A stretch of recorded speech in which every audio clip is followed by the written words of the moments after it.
دوست نے ذکر کیا کہ لوگ اکثر کہہ رہے ہوتے ہیں کہ جی یہ 6 مہینے سے جو خاموشی ہے کیا یہ سافٹ ویئر تبدیل ہوا ہے.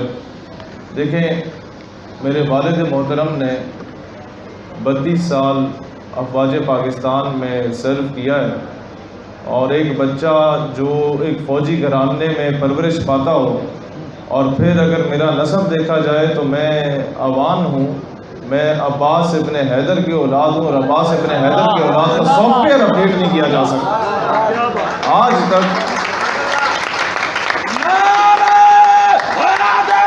کہ اگر ہم لوگ پولیٹیکل سینیریو میں آتے ہیں اگلے 2-2.5 مہینوں میں انشاءاللہ، تو یاد رکھیں ہمارا پہلا نعرہ جو ہوگا وہ یہ ہوگا کہ ہمیں ذوالفقار علی بھٹو اور یحییٰ کا پاکستان نہیں چاہیے، ہمیں قائد اعظم کا مکمل پاکستان چاہیے جس میں بنگلہ دیش بھی آتا ہے، جس میں مشرقی پاکستان بھی آتا ہے.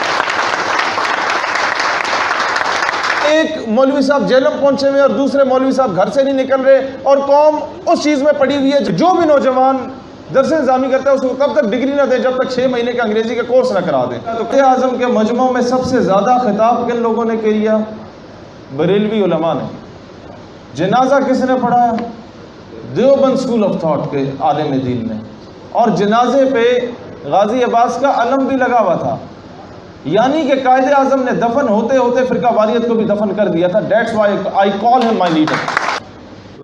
جیوز کی ایگزامپل لے کہ 1000 سال یہودی جو ہیں وہ غلامی میں رہے، اور انہوں نے 1000 سال میں کوئی احتجاج شاید ہی کیا ہو. یہودیوں نے ہوم ورک کیا، اپنی نسل کی تربیت کی، اس کو ٹیکنیکلی اسٹرانگ کیا. آج وہ دنیا کا 1% ہے، لیکن 1% سے بھی کم ہے، لیکن پوری دنیا کا میڈیا اور پوری دنیا کی اکانومی ان کے قبضے میں. آپ لاکھ بولیں کہ بھئی فلسطین میں ظلم ہو رہا ہے، جب BBC بولے گا کہ ظلم تو فلسطینی کر رہے ہیں اسرائیل کے ساتھ، جب CNN فلسطین کے خلاف ہوگا، جب فاکس نیوز فلسطین کے خلاف ہوگا، تو آپ کے یہاں میرے نعرے لگانے سے کچھ بھی نہیں ہوگا. آپ 50 سال لگاتے ہیں ایک بندے کو الیکٹیبل بنانے میں، اور وہ 5 منٹ لگاتا ہے اس بندے کو خریدنے میں. دنیا کی اکانومی اس کے پاس ہے، دنیا کا میڈیا اس کے پاس ہے. What have you done? What I have done? کچھ بھی نہیں کیا. اب پریکٹیکلی کیا کام کرنے کی ضرورت ہے؟ یہ چیز مشکل نہیں ہے. آپ ماضی میں ایگزامپلز لیں، جماعت اسلامی کی پاکستان بننے سے پہلے کی ہے، انہوں نے 0 سے سٹارٹ لیا، بغیر پیسے کے وہ سٹیبل ہو گئی. آپ ایگزامپل لیں جمعیت علماء اسلام کی، انہوں نے 0 سے سٹارٹ لیا، انہوں نے اپنے ایک مقام بنا لیا. آپ ایگزامپل لیں TLP کی، انہوں نے 0 سے سٹارٹ لیا، انہوں نے اپنا ایک مقام بنا لیا. آپ ایگزامپل لیں MQM کی، انہوں نے ایک اسٹوڈنٹ آرگنائزیشن سے آغاز کیا اور پورے سندھ پہ حکومت کی. آپ ایگزامپل لیں صبغت اللہ خان پگاڑا رحمۃ اللہ علیہ کی، سورے بادشاہوں نے کہا جاتا تھا، ان کو پھانسی دے دی انگریز نے، بالکل 0 سے ملٹیپلائی کر دیا گیا، اور آج بھی سندھ کی اسمبلی میں 17-18 سیٹیں ان لوگوں کی. آپ ایگزامپل لیں ایون پیپلز پارٹی کی، تو اس کا کوئی جدی پشتی نظام نہیں تھا. بھٹو کا ایک تقریر جنرل ایوب کو پسند آ گئی تھی، اور وہ اسے اٹھا کے ادھر لے آیا، اور اس نے سارا معاملہ جو ہے وہ اپنی فیور میں کر دیا تھا.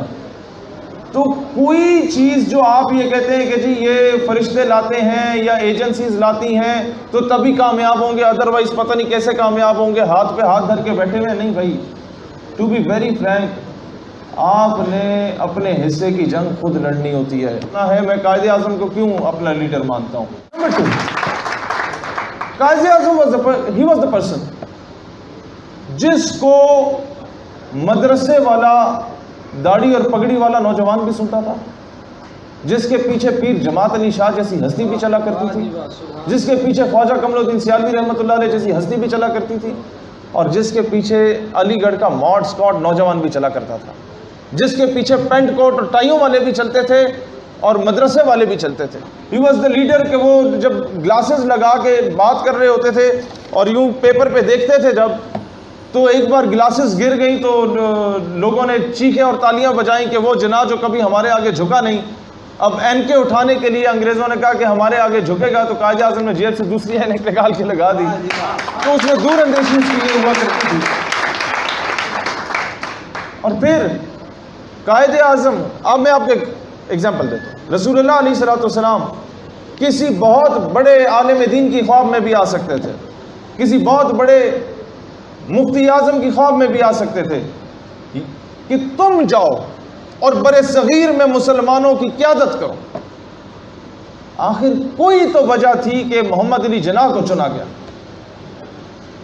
کہ وہ ایک طبقے کا لیڈر نہیں تھا, وہ قوم کا لیڈر تھا. وہ پنجابی کا لیڈر نہیں تھا, بلوچی کا لیڈر نہیں تھا, پٹھان کا لیڈر نہیں تھا, وہ مسلمانوں کا لیڈر تھا. 54% آف پاکستان آپ سے چھینا گیا تھا. 54%.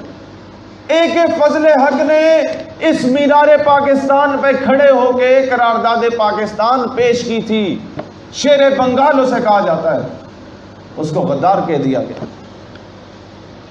قائد اعظم کی بہن جب الیکشن لڑی تھی صدارت کا, یہاں سے اسے شکست دی گئی تھی. مشرقی پاکستان سے وہ جیت گئی تھی, وہ مجھ سے بڑے پاکستانی. ہم نے انہیں غدار کہا. محترمہ فاطمہ جناح پہ غدار کے ٹپے لگے. اور پھر بھارت نے, بھائی وہ آپ کا دشمن ہے, اس بنیے نے کوئی کسر نہیں چھوڑی آپ کے ملک کو تقسیم کرنے کے لیے. وہ آپ کو ڈے فرسٹ سے ایکسپٹ ہی نہیں کرتا تھا, لیکن ہم نے موقع کیوں دیا بھائی؟ آج جو سوشل میڈیا پہ سن رہے ہیں, ہم لوگ مہینے ڈیڑھ کے اندر انشاءاللہ تعالی تمام خلیجی ریاستوں میں بھی اور اوورسیز جتنی بھی دوسری ریاستیں, وہاں پاکستانی ہماری آرگنائزیشن کے سیمینارز آج سے کرانا شروع کریں گے, جہاں ایک طرف مغربی پاکستان کا جھنڈا لگا کرے گا, ایک طرف مشرقی پاکستان کا جھنڈا لگا کرے گا. ہمارے بنگالی دوست وہاں پر آیا کریں گے, ہمارے بہاری دوست وہاں آیا کریں گے, آسام کے دوست ہوں گے, جوناگڑھ کے دوست ہوں گے, اور اس کے ساتھ بلوچ ہوگا, پٹھان ہوگا, سندھی ہوگا.